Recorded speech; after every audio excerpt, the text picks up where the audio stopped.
What's going on, guys? My name is Rajeev and thanks for checking in. Today's show is a little special. I want to talk about the PM Grid Challenge and talk about the importance of influencers. But before we get into that, I would like to welcome Sanjay, aka jayeffex. October was a busy month. We had not only a bunch of tech stuff that got released, but on top of that, Peter McKinnon went and challenged creators to go run around the whole month and shoot fall themed photos. jayeffex got featured in the video.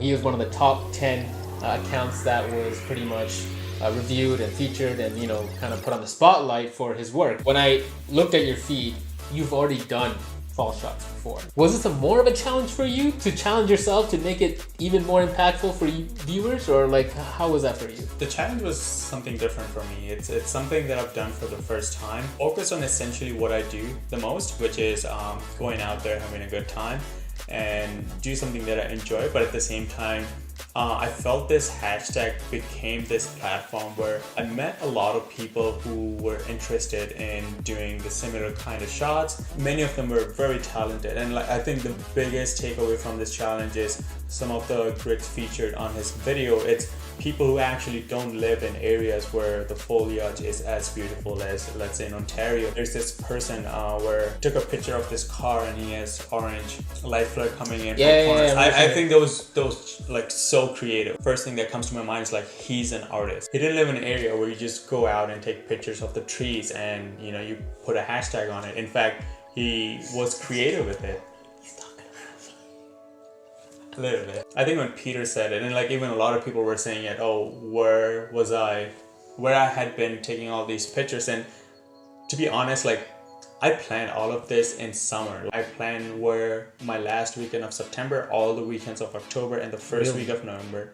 Wow. With the pictures that you take, it feels like somewhere that normally someone could find and they would normally go and actually just do it, but you never get so specific to the actual location. Is it exclusivity? A lot of people do ask me the same question. It's like, where is this place? Where is that place? The reason why I don't geotag places is not because I want to keep those locations private. The biggest reason why I don't do that is because I feel that when it comes to nature photography, and especially with Instagram, where you have so many people following photographers just because they want the next place where they want to go and hike, there is some sort of responsibility that comes with it. And the biggest reason why I don't say locations is because I'm afraid that if the spot gets too popular, a lot of people will show up. They don't necessarily respect the place. I have seen so many beautiful hikes where you go and you'll find trash, you'll find beer cans, you'll find McDonald's takeaway bags, and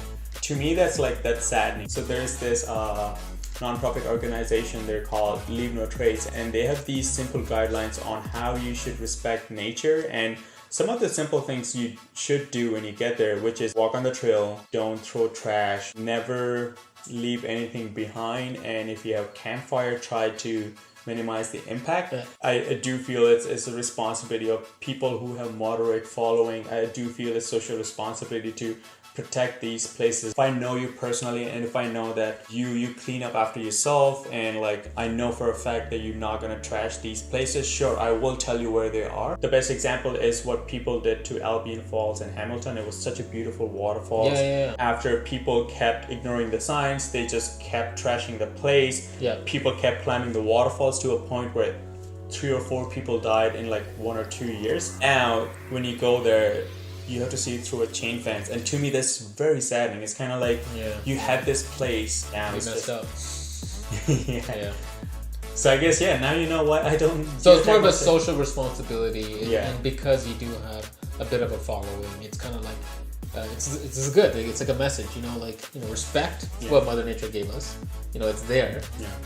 We're see it, view it, experience it, just respect it. Exactly. And I feel we'll be a better place if people just like that. So where did you get the heart picture? Just joking. Oh my god. Here's the important part. Sticking to a theme and creating is one thing, but learning from that experience and what we learned and are able to, you know, take forward and add it to other avenues of creativity is probably been the most exciting part of this journey. I never stuck to a theme. If you look at my grid, it's just me shooting random stuff and just posting. There's no scheduling, there's no theme, There's no sense of structure. With that being said, I knew I wasn't gonna do it, but I was excited. Now, a few days into October, it was pretty interesting. Within 6 days, there was 14,000 posts. That was amazing. So what that did was it actually inspired me. It motivated me to go out and shoot. Me challenging myself to be like, can you even do this? Can you stick to it? So I did. I mean, I try to post on a daily basis. I was pretty much on Lightroom, trying different things. I used Lightroom, I used Photoshop, but not to the part of the level you guys, live on it, right? For me, it was like, okay, I'm learning something new. I actually figured out a few new tricks and tools to make it, more impactful. And so for me, it was more of, figuring that out. And I don't know about you, like, I feel like obviously every creator has their own style. What would you feel like, I guess if you want to give 1 or 2 pointers away, what would you feel like that best works for you that might work for someone else, like in terms of a workflow or a creative process? I try to focus on creating a similar photography style, generally speaking. So when you do that, and anything you post will fit with one another. Yeah. When you shoot consistently in that particular style, it is so much easier to have like a routine editing process. Depending on the different conditions that I photograph in, I do have my presets. So can I have them? Someone was gonna ask, and someone's thinking it. I'm just being their voice. Someone actually literally messaged me, can I have all of your presets? Like, Oh, that's seriously? it. Like, not even hi, hello, can I have all of your presets? I'm like, who are you? I'm considering starting my YouTube channel. Okay. And I will definitely show some of the things that I know. And if presets is something people are really interested in, I will definitely Put it out there. Put it out there for free. So you pretty much want to give them a starter kit so that they can go apply it and then tweak it to their liking. Exactly. Because you already done a little bit of the homework for them. Yeah, and at the same time, I don't feel it makes a lot of sense to give you like a really specific. Yeah, it won't, because that's tailored towards your content that you Exactly. created that works for you. You shoot with that style. Okay, so you guys can look up for that. That's pretty amazing. Yeah, maybe in a few years. A few years. That made it seem like he's gonna get on YouTube tomorrow. So I actually want to wrap this up with one thing, and that was actually circling back to the beginning of this video and the whole concept of this challenge. I feel like there's like a social responsibility, even if you look at it from a high level of just creating. Peter McKinnon used his star power, or whatever you want to call it, his influencer levels, to get people to get off their butts and go create. I feel like it's important for influencers that has a presence to put themselves out there and kind of engage with others and kind of give them the opportunity to like, hey, listen, you should do this too, or you should go try doing this. Like, the cool thing about obviously his videos is that he actually gives you pointers on how to create stuff. Yeah. So there's tutorials, there's tricks and hacks and stuff. But this was a little different. This was like, hey, I don't know if anyone's gonna do this. I'm gonna put this out there, give it a shot, and I was amazed.